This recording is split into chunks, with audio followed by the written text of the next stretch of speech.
Grazie Presidente. Allora, oggi noi crediamo che non sia più il tempo di dispensare né richieste né suggerimenti. Quelle le troverete nella nostra risoluzione che abbiamo presentato in mattinata, perché abbiamo visto che in questi 7 mesi il vostro modo di governare è atto esclusivamente al salvataggio delle poltrone, non certo nell'interesse degli italiani, questo è chiaro.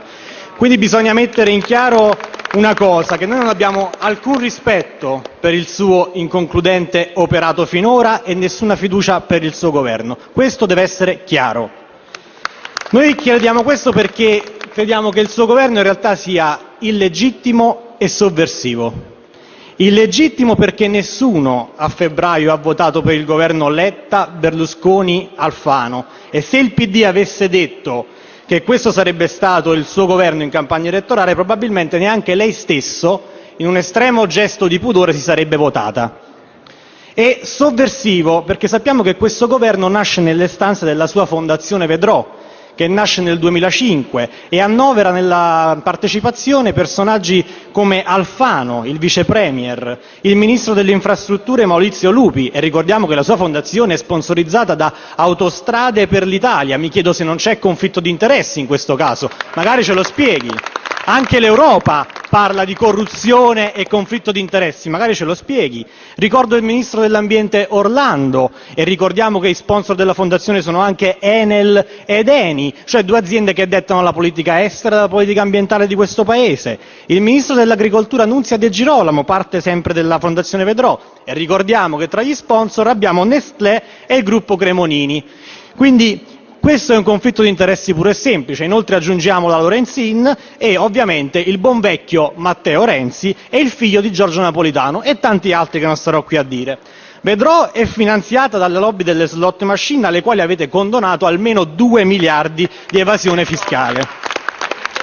Esiste poi in questo quadro una società che si chiama Omnia Holding del deputato Colaninno, che oggi non vedo in aula, che controlla indirettamente Alitalia, che guarda caso il suo governo ha dato l'ok a salvare con i soldi della Cassa Depositi e Prestiti, cioè le piccole e medie imprese italiane non riescono ad avere 100 lire dalle banche e poi noi ci permettiamo di salvare Alitalia, un'azienda che perde 1,7 milioni di euro al giorno e noi la salviamo, cioè praticamente salviamo i debiti dei privati con i soldi dei cittadini. Inoltre avete svenduto la rete Telecom, altro sponsor della fondazione Vedrò, alla spagnola Telefonica.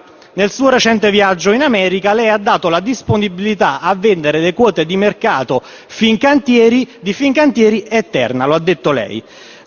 Il 14 ottobre avete istituito l'agenzia Invim, che il suo scopo sarebbe questo, di dismettere il patrimonio immobiliare italiano. Cioè vi state vendendo l'Italia, questo state facendo. E sostanzialmente qual è il risultato di questi sacrifici? Andiamo a leggere le statistiche. Le statistiche parlano di un italiano su 8 che è povero, al limite della soglia di povertà. La disoccupazione giovanile, come lei ha ricordato, supera il 40%. Il reddito pro capite è tornato ai livelli del 1997. Le piccole e medie imprese non accedono al credito perché i soldi che avete regalato alle banche vengono usati per fare speculazione sui titoli di Stato. Inoltre le voglio mostrare un grafico che ci dice che da gennaio 2013 ad oggi abbiamo dato 50 miliardi di sostegno finanziario ai paesi dell'Unione. Allora spiegatemi meglio questo concetto, perché evidentemente io sono un cittadino, non l'ho capito bene. Cioè quando i soldi bisogna darli alle banche private degli amici e all'Europa, i soldi si trovano sempre. Quando servono per risolvere i problemi dei cittadini, i soldi non si trovano mai. Ma che politica è questa? Cioè che politica stiamo facendo? E questi sono dati Banca d'Italia, non è che me li invento io, il grillino di turno. E non ce ne laviamo le mani come dei Pilato qualunque, perché il governo del sicario Monti è stato sostenuto da tutti voi qui dentro, gente che qui dentro fa finta di combattere l'IMU, la Tares, la Service Tax e tutte le nuove tasse dai nomi impronunciabili, TISE, Tari, sembrano quasi delle malattie, che avete voi istituito. Cioè questa gente è la stessa che ha votato quei provvedimenti, sono qui dentro, e gli stessi che li combattono, cioè quelli che hanno causato i problemi ai cittadini sono gli stessi che dovrebbero risolverli, ma almeno abbiamo la decenza di non prenderci in giro, cioè almeno questo. E dopo la pantomima che avete fatto lei e Berlusconi, il fiducia, non fiducia, lei ha dichiarato un ventennio e finito, ancora a balle, perché mi spieghi come è possibile allora che la legge di stabilità sia atterrata prima a Bruxelles, alla Commissione europea, senza neanche passare per Roma. Allora licenziamo i ministri, licenziamo il Parlamento, faccia lei il ducetto tecnocrate, almeno risparmiamo tempo e soldi. Questa potrebbe essere una proposta.